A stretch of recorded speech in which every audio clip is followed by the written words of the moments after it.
Praise the lord. ప్రియమైన సహోదరి సహోదరులందరికీ mirror of Christ తరపు నుంచి శుభాలు. ప్రియమైనటువంటి వాళ్ళారా, మీరంతా బాగున్నారని, అలాగే ప్రతిరోజు డైలీ వాగ్దానం ద్వారా ఆదరించబడుతూ ఉన్నారని విశ్వసిస్తూ ఉన్నాము.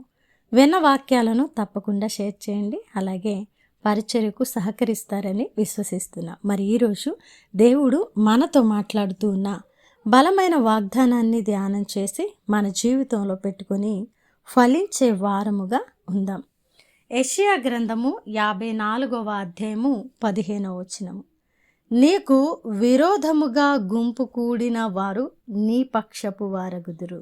దేవుని నామానికి మహిమ ఘనత ప్రభావములు చెల్లిస్తూ ఉన్నాను. ప్రియ సహోదరి సహోదరుడా, ఈరోజు నీకు వ్యతిరేకంగా, నీకు విరోధముగా ఎవరైతే మాట్లాడుతూ ఉన్నారో, ఎవరైతే నీకు వ్యతిరేకంగా గుంపుగా నీ మీదికి వస్తూ ఉన్నారో, వారందరినీ నీ పక్షముగా, నీ పక్షపు వారిగా చేయడానికి దేవుడు సమర్థుడుగాను అధికారం కలిగిన దేవుడుగాను ఉన్నారు. ప్రియ సహోదరి సహోదరుడా, దేవుడు మన పక్షమును ఉండగా మనకు విరోధి ఎవడు?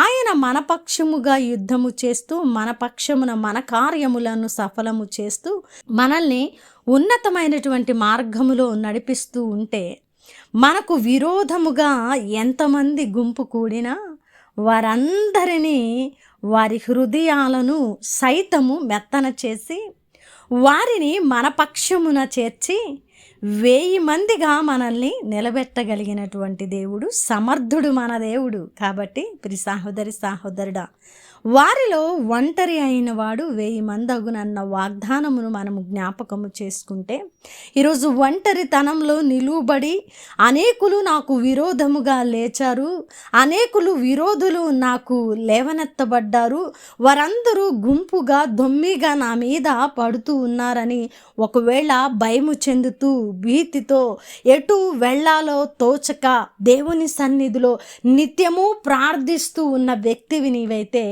దేవుడు నీతో మాట్లాడుతున్న శుభ వాగ్దానం ఇది. ప్రియ సహోదరి సహోదరుడా, నీకు విరోధముగా లేచిన ప్రతి ఒక్కరిని అణిచివేసి, నీకు విరోధముగా రూపించబడిన ప్రతి ఆయుధమును వర్ధిల్లకుండా చేసి, నీకు విరోధముగా గుంపు కూడిన ప్రతి వ్యక్తిని నీ పక్షమునే నిలబెట్టి, ఎవరైతే నిన్ను దూషించారో, ఎవరైతే నిన్ను తృణీకరించారో, ఎవరైతే నువ్వు ఎదగకుండా, ఎవరైతే నిన్ను మరి అనేకమైనటువంటి పనులు చేసి నిన్ను కిందకు లాగారో, వారందరి ముందు దేవుడు నిన్ను హెచ్చించడమే కాదు, మరి వారందరినీ కూడా నీ పక్షముగా చేసి నిన్ను నిలబెట్టడానికి ఆయన సదా సిద్ధంగా ఉన్నటువంటి దేవుడు. కాబట్టి ప్రియ సహోదరి సహోదరుడా, పరిస్థితులను, వ్యక్తులను, విరోధులను చూసి ఎంత మాత్రము భయపడవద్దు, ఎంత మాత్రము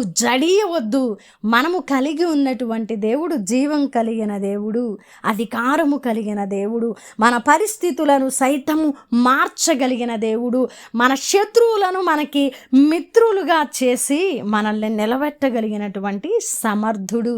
అలాంటి జీవం కలిగిన జీవాధిపతిని కలిగి ఉన్న మనము కూడా లోకస్తుల వలె భయపడి, కృంగిపోయి, చింతలోకి వెళ్ళిపోయి, వారేం చేస్తారో, వీరేం చేస్తారో, వారి నా మీదకి వస్తారేమో, నా యొక్క పనులను పాడు చేస్తారేమో, నా మార్గాన్ని తప్పుదోవ పట్టిస్తారేమో అని ఎలాంటి పరిస్థితుల్లో కూడా నువ్వు ఆలోచన చెయ్యవలసిన అవసరత లేదు. ప్రియమైనటువంటి వర్లారా, సులువుగా చిక్కులు పెట్టే ప్రతి భారమును ఆయనకు అప్పగించి కృతజ్ఞతతో ప్రార్థించి దేవుని చేతిలో పెట్టి ఆయన చెయ్యబోయే కార్యాలను బట్టి మనము నిరీక్షణతో ముందుకు వెళ్ళే వారముగా ఉంటే, మనకు విరోధముగా గుంపు కూడిన ప్రతి ఒక్కరిని కూడా మనకు ఆసరాగా నిలబెట్టి ఆయన నామాన్ని మహిమపరుచుకునేటువంటి దేవుడు. అద్భుతమైన వాక్కు ద్వారా ఆదరించబడ్డారని వినవాక్యము ఫలింపు కొరకు ప్రార్థన.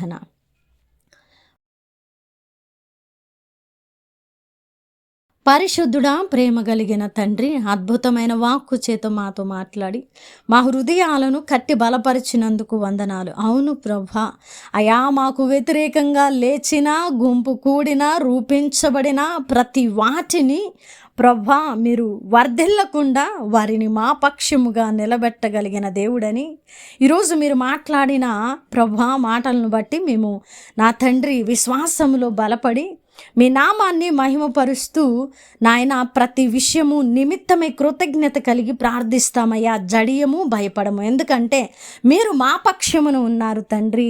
అయా అందును బట్టి మీకు మహిమ అని ఎవరైతే ప్రార్థిస్తూ ఈ వాగ్దానమును ప్రభు స్వతంత్రించుకోవడానికి ఇష్టపడుతూ మీ సన్నిధిలో నిలువబడ్డారో వారి పట్ల వాగ్దానాన్ని నెరవేర్చండి. అలాగే ఈ పరిచర్యకు సహకరిస్తున్న ప్రతి కుటుంబాన్ని దీవించి ఆశీర్వదించండి. చేసిన ప్రార్థనకు దీవెన జవాబులు ఇచ్చారని ఈ ప్రార్థన నజరుడనే యేసుక్రీస్తు నామమున సమర్పించి అడిగి వేడుకుంటున్నాము తండ్రి, ఆమేన్. ప్రియమైన దేవుని బిడ్డలారా, వినవాక్యాన్ని తప్పకుండా షేర్ చేయండి. అలాగే పరిచర్య బహుభారం కలిగి ఉన్నదండి, సహకరించండి. దేవుని చిత్తమైతే మరలా కలుసుకుందాం. దేవుడు దీవించును గాక, ఆమేన్.